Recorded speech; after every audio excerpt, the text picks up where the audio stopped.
tudo que nós podemos dizer aqui é que Deus é chamado aqui de anjo do Senhor. E a questão permanece em aberto. Se Ele é Deus, por que é chamado de anjo?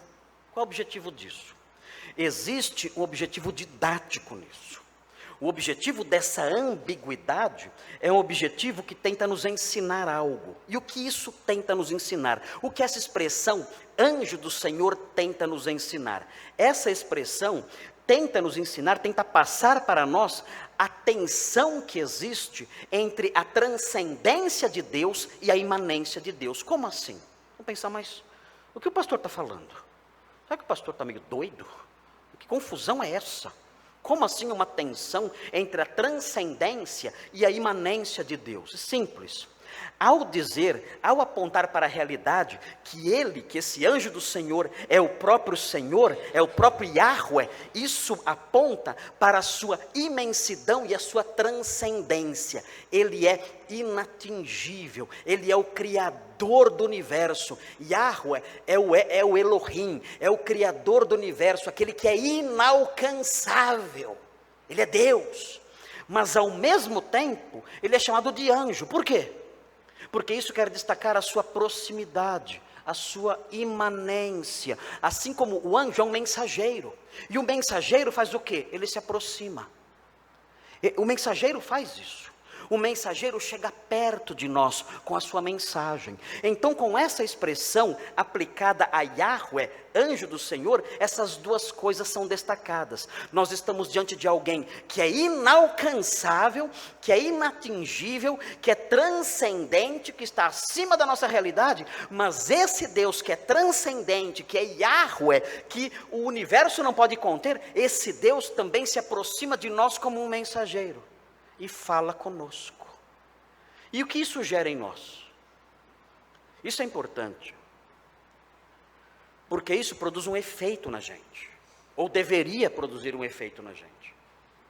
Olhar para Deus dessa maneira dúbia, olhar para Deus dessa maneira dupla, vendo Deus como transcendente e imanente, vendo Deus como aquele que está longe e como aquele que está perto, vendo Deus como aquele que o universo não pode conter, mas que se aproxima de mim como um mensageiro, ver Deus assim muda o nosso modo de viver, a nossa reação diante dele. E nós temos que deixar a palavra de Deus, com expressões como essa, começar a construir na nossa mente uma visão correta de Deus.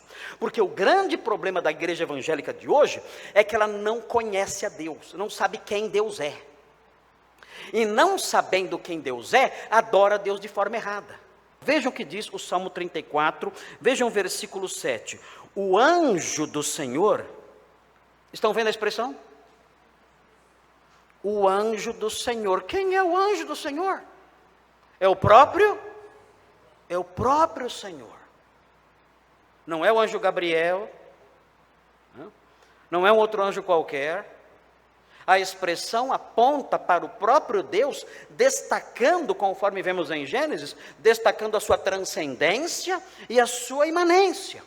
Vejam, o anjo do Senhor, esse Deus que é transcendente, que é um Deus que está acima dos céus, vejam que maravilha. O texto diz: ele acampa-se ao redor dos que o temem e os livra. O que então a expressão anjo do Senhor gera no coração das pessoas? Segurança. O Deus transcendente é como um mensageiro também que se aproxima. E ele se aproxima como um mensageiro para livrar. Então a expressão anjo do Senhor, destacando a sua imanência, gera segurança em nós. Eu sei que o Senhor, o grande Yahweh, criador do universo, que o universo não pode conter, ele anda perto de mim.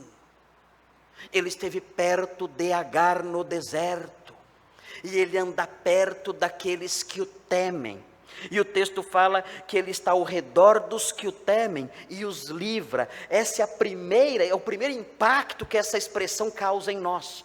O anjo do Senhor nos dá segurança. A expressão anjo do Senhor gera segurança em nós, porque transmite a ideia de imanência, de proximidade. Mas não somente isso. Ele é o anjo do Senhor, ele é imanente, mas ele também é transcendente, é o grande Yahweh. Então, quando nós seguimos na sequência, nós vemos, versículo 8, ó, provai e vede que o Senhor é bom, bem-aventurado o homem que nele se refugia, ainda a sua imanência, ainda a sua proximidade, ainda a segurança. E aí vem o versículo 9, temei o Senhor, vós os seus santos, pois nada falta aos que o temem. O que nós temos aqui?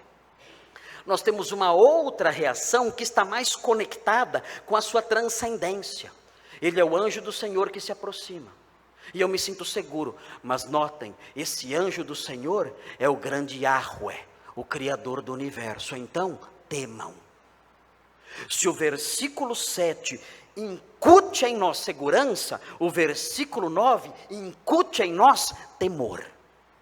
Como então o crente, aquele que anda com Deus, deve se portar? Ele se porta da seguinte maneira, ele olha para Deus e diz, eu tenho segurança e tenho reverência. É assim que eu me relaciono com meu Deus. Ele é o anjo do Senhor. Ele é Melech Yahweh, transcendente. Eu devo temê-lo, ter reverência diante dele. Ele é o grande Criador, o dono de todas as coisas, que o universo não pode conter. E por isso eu tenho temor e reverência. Mas ele é também o Melech.